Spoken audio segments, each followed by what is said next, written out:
ভিডিওটা করলাম, আমার ফেসবুক ফ্রেন্ডদের সাথে কথা বললাম, এত সুন্দর সুন্দর কথা বললাম, সবার সাথে পরিচয় করাই দিলাম।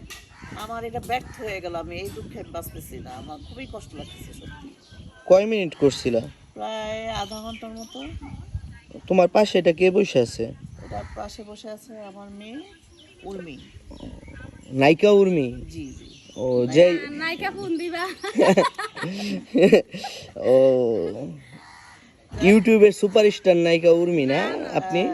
এরকম সুপারস্টার ইউটিউবে আনাচে কানাচে বহুত পড়ে আছে, ঠিক আছে? সো এই কথা বলে আমাকে অপমান করো না প্লিজ। সবাই আমরা ভালো কাজ করি, এটাই চাই। আর দর্শকরা আমাদেরকে পছন্দ করুক, আমাদের গল্পগুলো পছন্দ করুক, আমাদের অভিনয়গুলো পছন্দ করুক, আমরা এটাই চাই। এইখানে কতদিন যাবত কাজ করতেছ আন্টি? এখানে আমরা গত শুক্রবারে আমরা রওনা দিছি, শনিবার থেকে শুটিং শুরু করছি। আজকে শনিবার, আজকে আমি যাব, তুমি যাবা, সূর্য যাবে, থাকবে উর্বি, ফুল, টাইসন, তারপরে আমাদের হারুন কিসিঞ্জার ভাই আসতেছে, সে থাকবে, তারপরে শামীম আসতেছে, আরেকজন কি নাম জানো, নুরু না কি জানি, ও আসতেছে। ওরা আরও 3-4 দিন থাকবে না, 3-4 দিন আরও থাকবে। আমরা আজকে চলে যাব। কালকে চিস্তি ভাই চলে গেছে, তাকে আমরা মিস করছি। খুবই একজন ভালো অভিনেতা, খুবই একজন ভালো মানুষ। আন্টি তুমি মিডিয়াতে প্রায় আজকে কত বছর যাবত আছো? আমি 86 থেকে এই পর্যন্ত আমি আসছি, প্রায় 40 বছরের কাছাকাছি।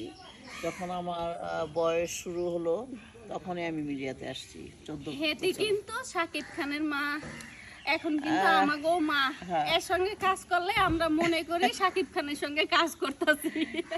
নট অনলি শাকিব খানের মা, আমি সবারই মা, আমি সবার মা হয়েই থাকতে চাই। সবাই দোয়া করি। আন্টি তুমি কতগুলো মুভিতে কাজ করছো? বাবা অনেক মুভি করছি, আমি নায়িকা হিসেবে প্রায় 50টার মতো করছি। বাহ।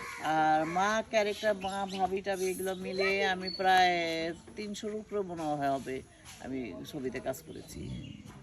মানে আরও বেশিও হতে পারে, মানে আমি গুনে রাখি নাই, কিন্তু আইডিয়া। তখন তো অনেক ছবি, মনে করো মাসের মধ্যে 8-10টা বা 15টা ছবি ওরও কাজও করছি আমি, ঠিক আছে?